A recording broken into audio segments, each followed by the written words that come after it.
Hello. So in this video, we're going to talk about Joe Johnston's film Jumanji. So this is the original 1995 version, not the remake. I think it's a really, really cool movie. So one of the things that I often like to do when I'm going to review a movie is I will go on Wikipedia and I will read the summary of reviews. And one of the themes that seems pretty pervasive, according to Wikipedia's critical summary of responses to Jumanji, is that it's thin on plot. And I'm not sure I agree with that. Is it the most sort of scintillating plot in the history of the world? No. And yeah, there's definitely a lot of time and energy devoted to special effects. That's certainly true. And some of them are pretty good special effects. Some of them, like the CGI monkeys, it was 1995. 1995 CGI does not stand up to 2026 standards, but there you go, right? But for 1995, it was quite good. That element of it is true, but I don't think that it's thin on plot. I think it's thin on plot if what you expect is something other than what the movie is delivering. So Wikipedia also refers to this as a fantasy adventure film, and that's fair as a genre classification. But if you think of fantasy adventure and you're expecting something like Lord of the Rings, right, where it's a quest story or sort of chivalric romance or something like this, then yes, you are going to be disappointed. But the other genre that I think this fits into, and I think this is actually on some level a better generic classification, is cursed object horror. So with this, I'm thinking of things like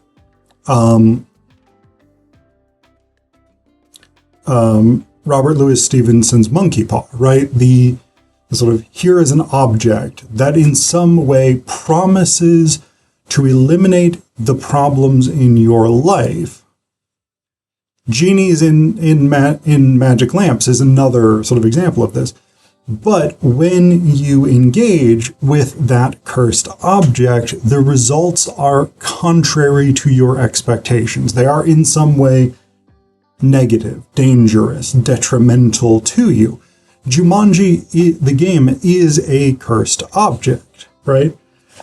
It promises a game for those who seek to find a way to leave their world behind. That is literally its selling point, right?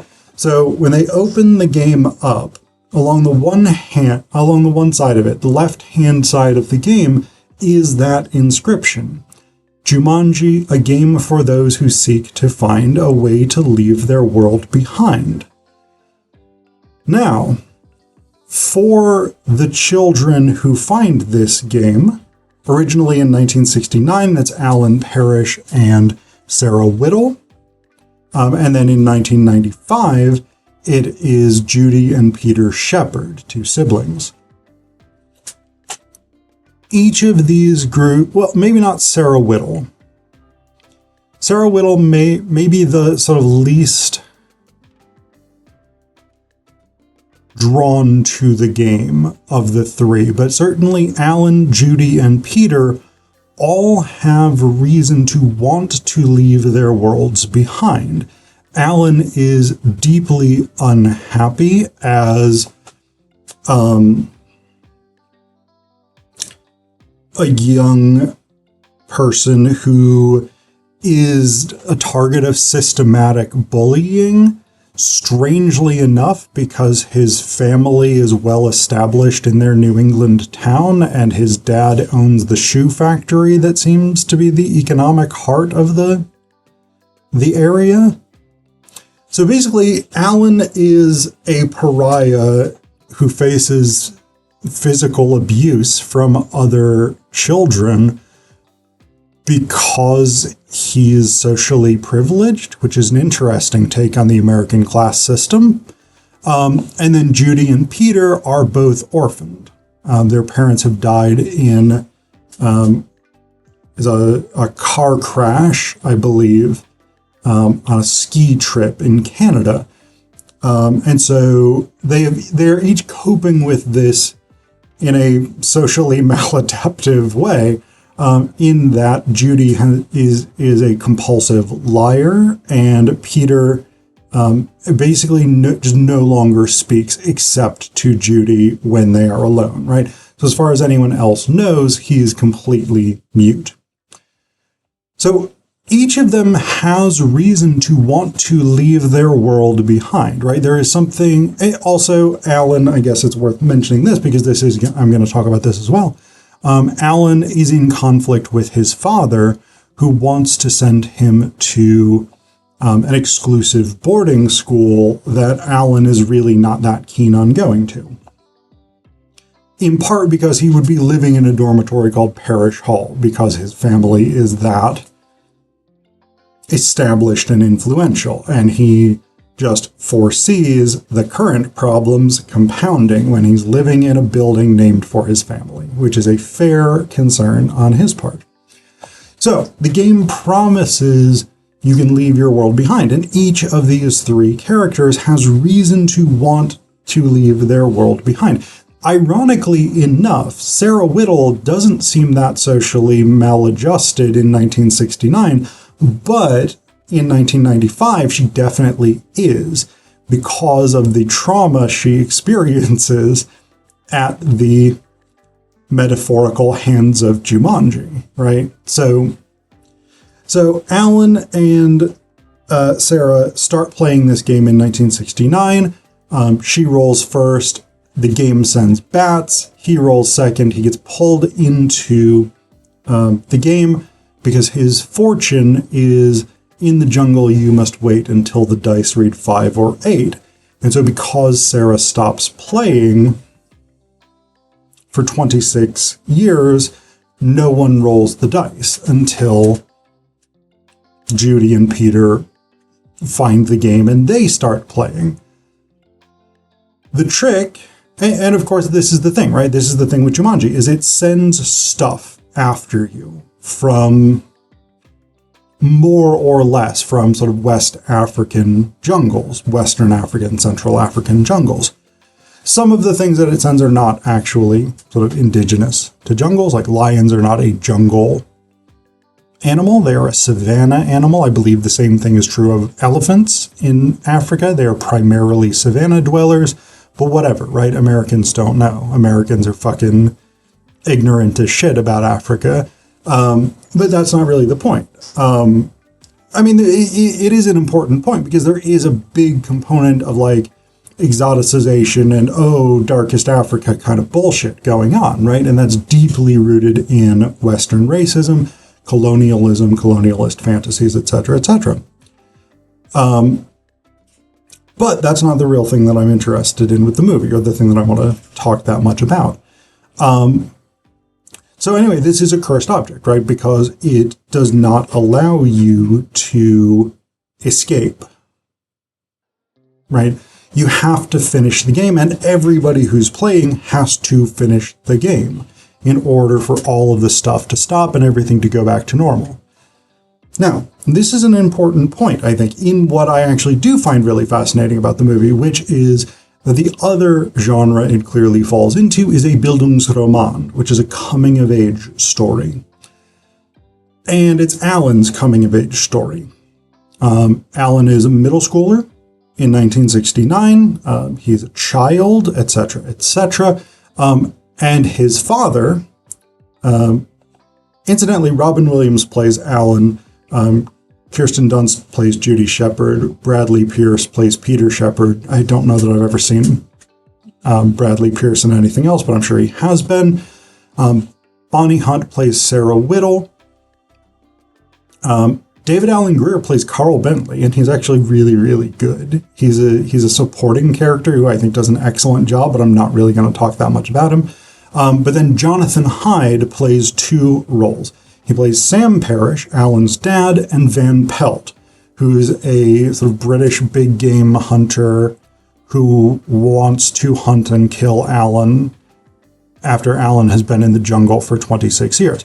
So the reason that I mentioned that specifically is because Jonathan Hyde's two characters, Sam Parrish and Van Pelt, both introduce the same imperative to Alan. Stand up for yourself like a man. And what I actually think is really fascinating about Jumanji, the film, is that it is about Alan learning to be a man, him coming of age, etc., him entering maturity and wisdom. But paradoxically, that growing up almost contradicts, I would say does contradict, the injunction of Sam and Van Pelt to stand up for yourself like a man, right? Because each time that Alan does this, the consequences are either actually negative or potentially negative. So the film starts with Alan being chased by a bunch of schoolyard bullies. Sam tells him, you have to stand up to your bully, and Alan gets beaten up and his bike is stolen. He does not get respect from them. Sam does say, I'm proud of you for standing up for yourself, but that pride doesn't really seem to manifest in a particularly useful way from Alan's perspective, right? It manifests in, I'm sending you to boarding school where you don't want to go. So in this instance, there is an actual direct negative result of Alan standing up for himself. At the end of the film, Van Pelt says something like, you're finally acting like a man, something like that, as Van Pelt is about to shoot Alan. And Alan rolls the dice the final time. He makes it to the end of the game. He says Jumanji, which is what you have to do to make all of the stuff stop. And Van Pelt shoots. The bullet comes right up to Alan's face. If Alan had A, not rolled the dice, B, not rolled a sufficient number, C, not said Jumanji, or if it had been a millisecond longer before the game's reversal took effect, Alan would have been shot in the face for standing up for himself. But there is another element to this. So the advice to stand up for yourself like a man is actually tremendously bad advice in the film. It is advice that is continually endangering Alan. However, the way in which he comes of age is by moving beyond that sort of selfish, individualist perspective. And so what I'm thinking about here is, like, in the United States, we have a culture of individualism that says, take care of yourself, defend yourself, pull yourself up by your bootstraps, don't trust the government, don't trust labor unions, whatever it is, just individualist cowboy riding the plains by himself, which is not how cowboys function, by the way. That's completely historically insane as an idea. But that's neither here nor there. So this idea of, like, stand up for yourself, take care of yourself, fight your own battles, is detrimental to Alan. It is actively dangerous to him. But he does face his fears, which is the other sort of implicit component in what Sam and Van Pelt tell him to do. But he faces his fear primarily and most effectively by joining with others to play the game Jumanji in order to get a desirable result, which is the erasure of all the stuff that happens in the game, all of the negative things that happen as a result of playing this. And so it is that collective experience. And in fact, Alan, when he returns from the jungle after Peter rolls a 5, he initially is unwilling to help. He is, in fact, standing up for himself, taking care of himself, putting himself and his immediate short-sighted interests first at the expense of the larger community, the collective, his responsibility to others, and the benefits of working with others in order to achieve a shared goal. And it is only when Peter, more so than Judy, convinces him to at least come and watch or actively participate, it is only then that Alan becomes the most successful version of himself, right? When it is no longer about, I will take care of myself and stand up for myself, but when it is, I will work with those around me and we will together achieve our goals. That is Alan's adulthood, his maturity, the wisdom that he gains. And it is in contrast to the individualist perspective of Sam and Van Pelt.